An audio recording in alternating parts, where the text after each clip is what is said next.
Into Parabolica, trying to carry as much speed as we possibly can. Oh my goodness, there's a huge pile-up! Very wide, oh, and a big accident. Maxie, okay?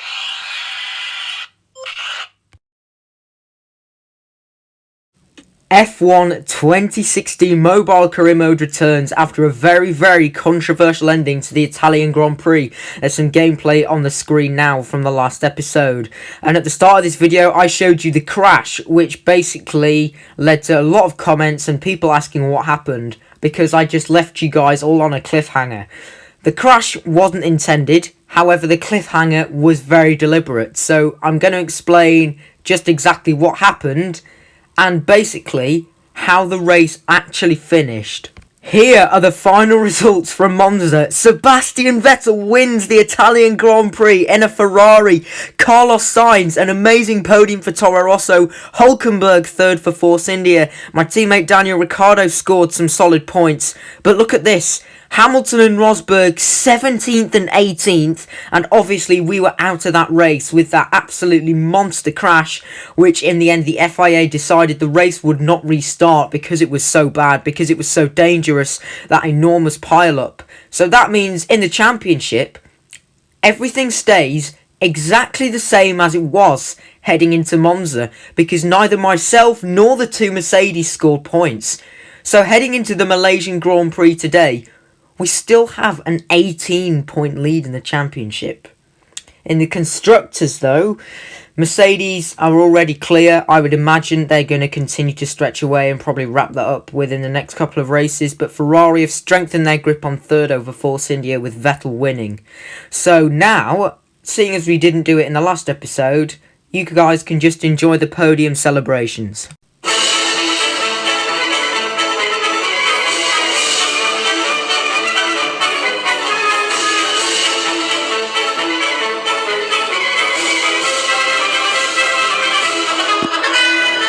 Good afternoon and welcome from Sepang, where the cars and drivers are getting ready to start the Malaysia Grand Prix.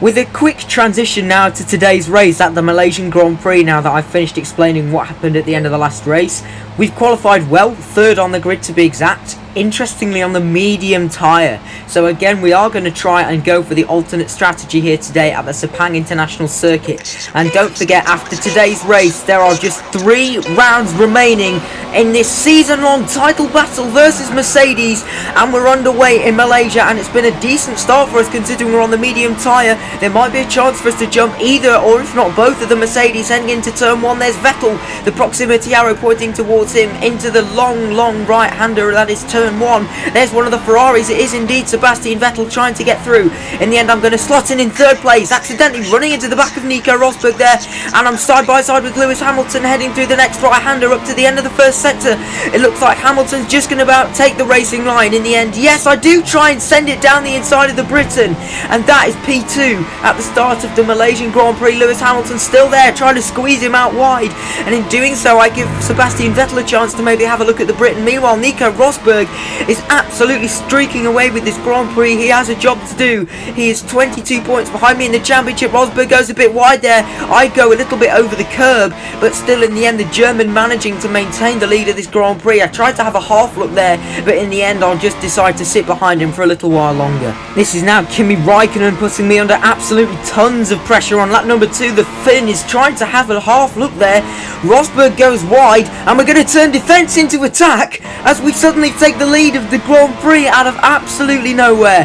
Rosberg went wide. I tried to defend from Raikkonen. In the end, we ended up getting past the German, and we are into the lead of the race. Now, of course, the big question is, can we actually stay here? We've been in a lot of situations during this season where we've been out in front and had to maintain a consistent pace and keep the Mercedes at bay for a long period of time, most notably the Spanish Grand Prix, the German Grand Prix as well when we won our last race, and also the Austrian Grand Prix.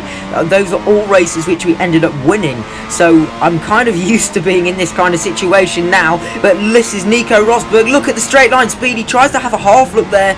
In the end, he doesn't quite make it, and as we come round to start lap number 3, a car went very wide there, I noticed on the mini-map. We're going to, of course, set the new fastest lap of the race, and Rosberg 1.2 behind. Hamilton now back up into 3rd place ahead of Raikkonen. So once again, it is just myself and the 2 Mercedes in a league of our own. So now this is lap number 3, and Rosberg is absolutely piling the pressure on. We're starting to pull away from Lewis Hamilton, myself and Nico. I've gone really wide there. That's a big boy error, and that's going to give Rosberg a fantastic run down the back straight. This is the only other DRS zone, and it's right the other side of the pit straight. There goes the German. I'm not going to bother fighting that too hard. He has the overwhelming straight line speed, clearly. However, I get a very, very nice exit out of there. I managed to close up to him an awful lot, but in the end it doesn't look like it's going to come to anything, because the acceleration of the AI out of that last corner is just ridiculous, and I might even be vulnerable to an attack from Lewis Hamilton. I just completely forgot how to speak words there. I do apologise for that. Anyway, Hamilton almost trying to have a half look there. Down the inside he goes. In the end, I managed to cover him off. Rosberg goes wide again. Is there going to be another opportunity for me to send it?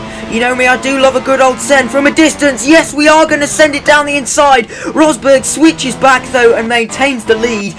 We kind of attempted a similar move like that in the German Grand Prix a couple of races ago, and it actually paid off for us. I don't know if you guys remember, we were probably about 100 metres back from Rosberg, but in the end, he was so slow going into the corner that I sent it and managed to take the lead with a clean move. So, again, you know, I'm kind of getting used to being, it's not probably a bit over-optimistic, but at the same time, as long as the overtake is clean and you're not potentially getting in the way or compromising your opponent's line, then if you ask me, it's absolutely fine. As here comes Hamilton there, the proximity arrow flashing up for him. We're going to try and go clean around the outside of Nico Rosberg, and we've done it. Look at that, we regained the lead. That was a fantastic overtake.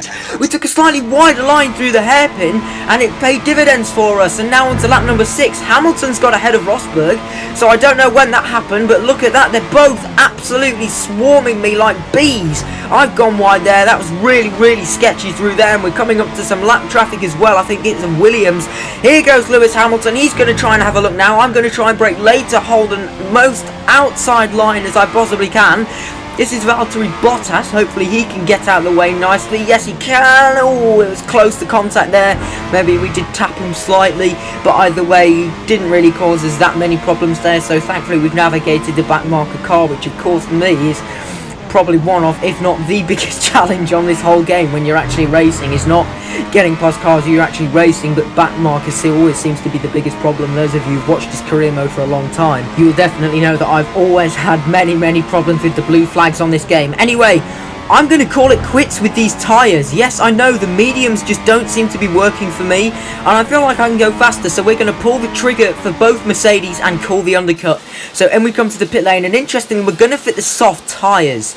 Now, this will either work really well, or this will backfire, and I will have my pants pulled down. Anyway, we're going to leave the pit lane in P5, so it's not too bad. So, again, I think there's a very strong chance we can get a decent points finish here today. So, now, obviously, it's hammer time to see if we can push on our outlap, because I've no idea when the Mercedes coming into the pits. Very wide there into the final corner, almost going onto the grass. But as we come through to start lap number 9, there is everybody in the pits, and look at that, we've jumped them all. We're back into the lead of the Malaysian Grand Prix, and we haven't just jumped them, we've absolutely doubled our advantage out in front. Look at that, we've got a huge gap now.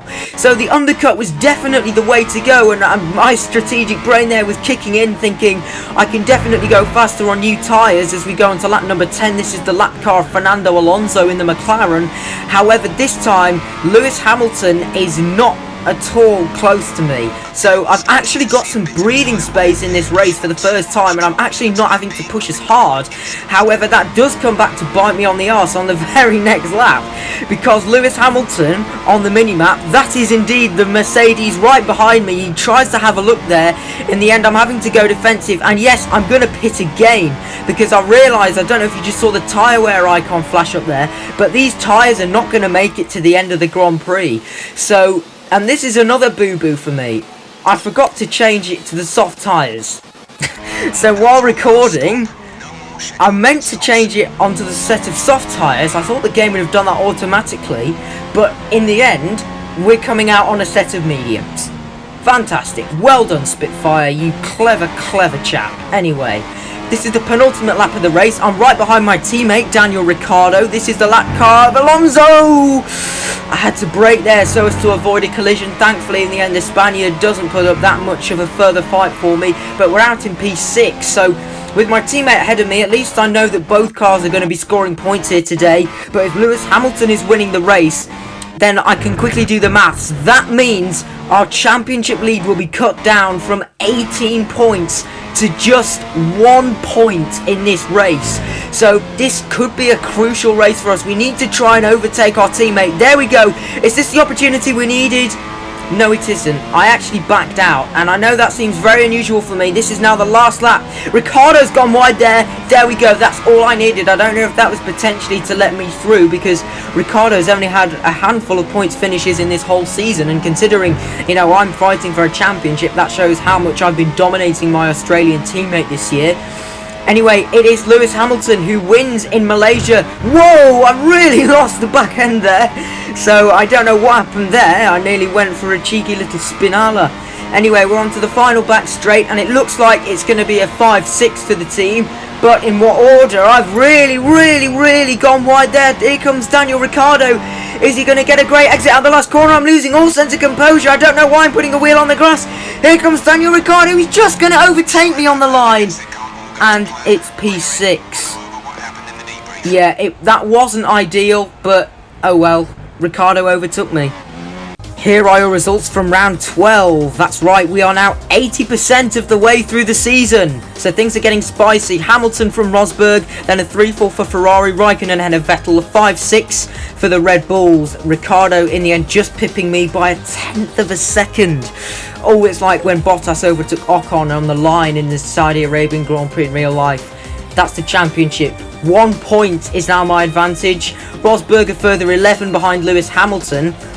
And I believe it may now be confirmed that only myself, Hamilton and Rosberg can win the championship. I could be wrong, I'll have to check that.